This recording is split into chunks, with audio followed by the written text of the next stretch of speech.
नमस्कार विद्यार्थी मित्रांनो, क्रिएटिव्ह मॅथ्स मराठी या आपल्या यूट्यूब चॅनलमध्ये तुमच्या सगळ्यांचं सहर्ष स्वागत आहे. इयत्ता 10वीची बोर्डाची परीक्षा झाली. आता निकालाची आपण सगळेजण वाट पाहूयात आणि या निकालाच्या अगोदरच इयत्ता 11वीची ॲडमिशन प्रक्रिया सुरू होणार आहे. त्यामुळे खूप धगधगीचे आता आपले दिवस आहेत. तर आता याच्यामध्ये काही मुलांना पास होण्याचं टेन्शन आलंय, तर घाबरायचं काही कारण नाहीये. एखाद्या विद्यार्थ्याला गणितात 25 मार्क मिळाले तरी तो पास होऊ शकतो, किंवा एखाद्या विद्यार्थ्याला इंग्रजीसारख्या विषयात जरी 25 मार्क मिळाले तरी तो पास होऊ शकतो. तुम्हाला कशा प्रकारे ग्रेस मिळू शकते आणि पासिंगचा नियम नेमका मित्रांनो काय आहे यावरती आपल्याला चर्चा करायची आहे. अतिशय महत्त्वाची आणि इंटरेस्टिंग व्हिडिओ आहे तुमच्या सगळ्यांसाठी. तर या व्हिडिओमध्ये पुढे जाण्याच्या अगोदर एक रिक्वेस्ट आहे मित्रांनो, जर तुम्ही नवीन असाल आपल्या चॅनलवर आणि अजूनपर्यंत आपला चॅनल सबस्क्राईब नसेल केला तर आत्ताच आपला चॅनल सबस्क्राईब करा आणि त्या बाजूला असलेलं बेलचं बटन दाबायला विसरू नका. तर सुरुवातीला आपण काय करू की इंग्रजी विषयाचा नियम काय. जर एखाद्या विद्यार्थ्याला इंग्रजीमध्ये कमी मार्क मिळाले तरी तो विद्यार्थी इंग्रजीमध्ये कसा पास होऊ शकतो त्यावर चर्चा करू. नंतर मी गणितावरती आणि विज्ञानवरती येणार आहे. समजा मित्रांनो, एखाद्या विद्यार्थ्याला बघा इंग्रजी सारख्या विषयामध्ये जर का 25 मार्क पडले किंवा 25, 26, 27 त्याच्यावरती कितीही मार्क पडले तरी तो पास होऊ शकतोय. तर तो कसा पास होऊ शकतो, तर बघा मित्रांनो, 3 भाषा आपल्याकडे 3 आहेत. एक आहे इंग्रजी भाषा, बरोबर, इंग्रजी आहे, प्लस तुमच्याकडे मराठी भाषा आहे, आपली मराठीचा पेपर तुम्ही दिला असेल, आणि प्लस आपल्याकडे हिंदी भाषा आहे. इंग्रजी, मराठी आणि हिंदी या भाषेचे एकूण तुम्ही 300 मार्काचा पेपर दिलाय, म्हणजे 100 अधिक 100 अधिक 100 300. जर तिघांमध्ये तुम्हाला 35 पडले, 35 अधिक तिघांमध्ये 35 अधिक 35 अधिक 35 पडले तर तुमच्याकडे होतात 105, म्हणजे तिघांची बेरीज 105 होते. मित्रांनो, आता नियम कसा आहे माहिती आहे का, जर तुम्हाला इंग्रजी, मराठी आणि हिंदी या 3 भाषांचे मिळून जर का तुम्हाला या ठिकाणी जर 105 जर बेरीज झाली तर तुम्ही पास होऊ शकताय. म्हणजे समजा तुम्हाला इंग्रजीमध्ये 30 मार्क पडले, अधिक तुम्हाला मराठीमध्ये 40 मार्क पडले आणि हिंदीत 35 पडले तर तुमची बेरीज होते 105.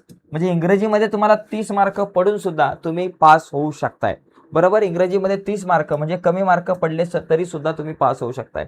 आता दुसरा मुद्दा, समजा इंग्रजीमध्ये त्याला 25 पडले, मराठीत 40 पडले आणि त्याचबरोबर हिंदीमध्ये 40 पडले तरी तुमची बेरीज 105 होते. म्हणजे तुम्हाला इथे सुद्धा तुम्ही पास होऊ शकता. जर तुम्हाला 25 गुण जरी इंग्रजी सारख्या विषयामध्ये मिळाले तरी सुद्धा तुम्ही पास होऊ शकता. मित्रांनो, पास होणं आता काही इतकंसं अवघड राहिलेलं नाहीये. आता इंग्रजीचा जर तुम्ही विचार केला तर इंग्रजी आपला पेपर असतो 100 मार्काचा. या 100 मार्काच्या पेपरमध्ये जर बघितलं तर तुमच्याकडे 80 मार्क लेखी परीक्षेचे असतात आणि 20 मार्क जे आहे ते तुमचे तोंडी परीक्षेचे असतात. म्हणजे शाळेतले जे काही अंतर्गत मूल्यमापन आहे त्यासाठी 20 मार्क. आता एक मुद्दा, पूर्वी असा एक नियम होता, म्हणजे मागच्या मी 2 महिन्यापूर्वी पेपरला वाचलं होतं की पूर्वी असा एक नियम होता की तुम्हाला लेखी परीक्षेमध्ये किमान 20% मार्क तरी पडले पाहिजे. साधारणतः 20% मार्क म्हणजे तुम्हाला 25% मार्क तरी पडले पाहिजेत. म्हणजे इथे तुम्हाला 20 मार्क तरी पडले पाहिजेत असा एक नियम होता. म्हणजे 80 पैकी तुम्हाला 20 तरी पडले पाहिजेत आणि इथं मग तुम्हाला 20च्या पुढे पडतील. तर तो नियम आता नाहीये. तर तुम्हाला हे 80 अधिक 20, समजा इथे तुम्हाला 15 पडले, इथे तुम्हाला 10 पडले, दोन्ही मिळून तुमचे 25 झाले. ओके, आणि मग तुम्हाला मराठीमध्ये 40 पडले, हिंदीमध्ये 40 पडले तरी तुम्ही पास होऊ शकताय. म्हणजे हा जो नियम आहे या नियमामुळे बऱ्याच विद्यार्थ्यांना खूप सारा फायदा होऊ शकतो. म्हणजे भाषा विषय, इंग्रजी भाषा, मराठी भाषा आणि हिंदी भाषा या 3 भाषांचे जर का तुमचे मिळून जर का तुमच्याकडे या ठिकाणी 105 बेरीज होत असेल तर तुम्ही पास व्हाल. आता हा झाला भाषेसाठी. आता आपण विज्ञान आणि विज्ञान आणि गणित या विषयामध्ये कसा नियम आहे. विज्ञान आणि गणितामध्ये जर तुम्हाला कमी मार्क मिळत असतील, 25 मार्क मिळाले किंवा 26-27 मार्क मिळाले गणितामध्ये किंवा विज्ञानमध्ये, तरी तुम्ही कशा प्रकारे पास होऊ शकता यावरती आता आपण थोडीशी चर्चा करूयात. पण ही चर्चा पुढे नेण्याच्या अगोदर माझी एक रिक्वेस्ट आहे, बरीच मुलं या ठिकाणी व्हिडिओ बघताय पण लाईक खूप कमी आहे. तर मित्रांनो, प्लीज आपल्या या व्हिडिओला लाईक करा आणि जर तुम्ही नवीन असाल आपल्या यूट्यूब चॅनलवर आणि अजूनपर्यंत तुम्ही आपला चॅनल सबस्क्राईब नसेल केला तर आत्ताच आपला चॅनल सबस्क्राईब करा आणि त्या बाजूला एक बेलचं बटन आहे ते सुद्धा दाबा, म्हणजे मी अपलोड केलेल्या प्रत्येक नवीन व्हिडिओची नोटिफिकेशन तुमच्यापर्यंत पोहोचेल. आता गणित आणि विज्ञान हे विषय खूप अवघड जातात आणि बऱ्याच मुलांना ऑलरेडी अवघड गेलेले आहेत की बाबा मला गणितामध्ये कमी मार्क मिळतील अशा बऱ्याचशा कमेंट्स मला या ठिकाणी विद्यार्थ्यांच्या यूट्यूबवरती सुद्धा मिळतात आणि मेसेज सुद्धा येतात. तर काळजी करू नका मित्रांनो. जसा तुमच्याकडं मराठी, हिंदी आणि इंग्रजी यांचा एक नियम आहे की बाबा या 3 भाषा विषयांमध्ये जर तुम्हाला तुमची बेरीज जर का 105 असेल तर तुम्ही पास होऊ शकताय.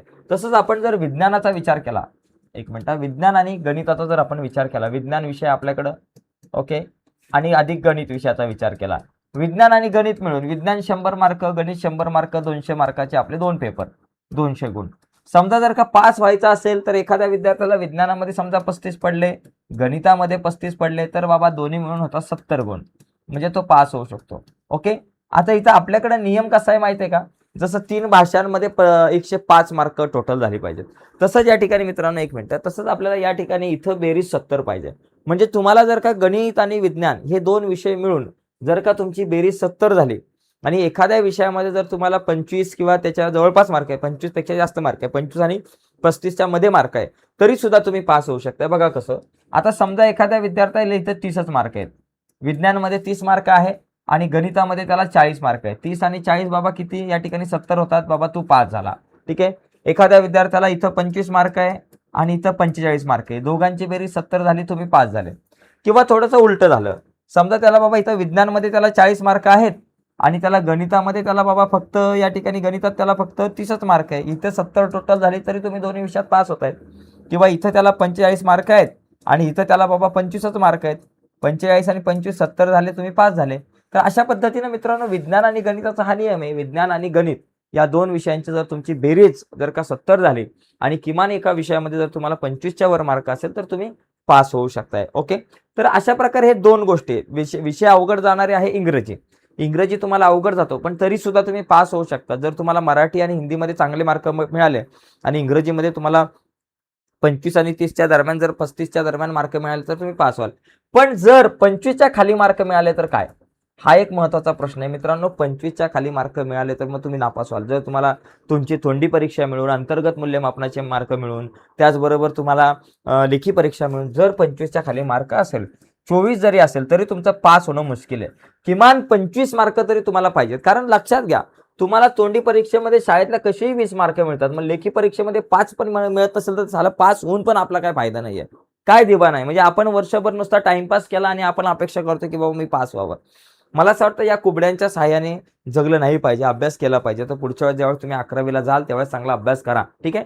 तर अशा प्रकारे ही सगळी सिस्टीम होती. आता पुढे एक इम्पॉर्टंट गोष्ट लक्षात घ्या, 11वीच्या अनुषंगाने मित्रांनो एकदम इम्पॉर्टंट गोष्ट, यावर्षी 11वीचे जे ऍडमिशन आहे ते ऍडमिशन ऑनलाईन होणार आहे. कसे होणार, ऑनलाईन. मागच्या वर्षी सुद्धा ऑनलाईन होतं, या वर्षी सुद्धा ते ऑनलाईन होणार आहे. आणि ही जी प्रक्रिया आहे, सगळी ऍडमिशनची जी प्रक्रिया आहे ती कधीपासून सुरू होणार, तुमचा निकाल लागण्याच्या अगोदरच ही प्रक्रिया सुरू होणार आहे. कदाचित या आठवड्याभरामध्ये सुद्धा सुरू होईल.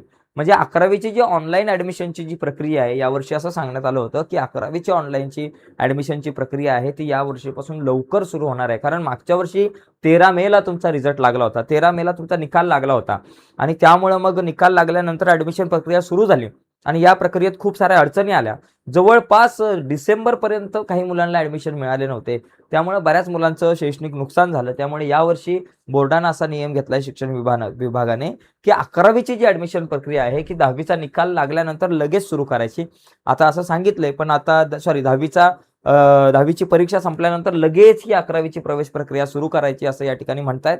अशी बातमी मागच्या आठवड्यामध्ये होती, परंतु अजूनपर्यंत ते वेळापत्रक काही आलेलं नाहीये, पण लवकरच तुमच्या समोर येईल.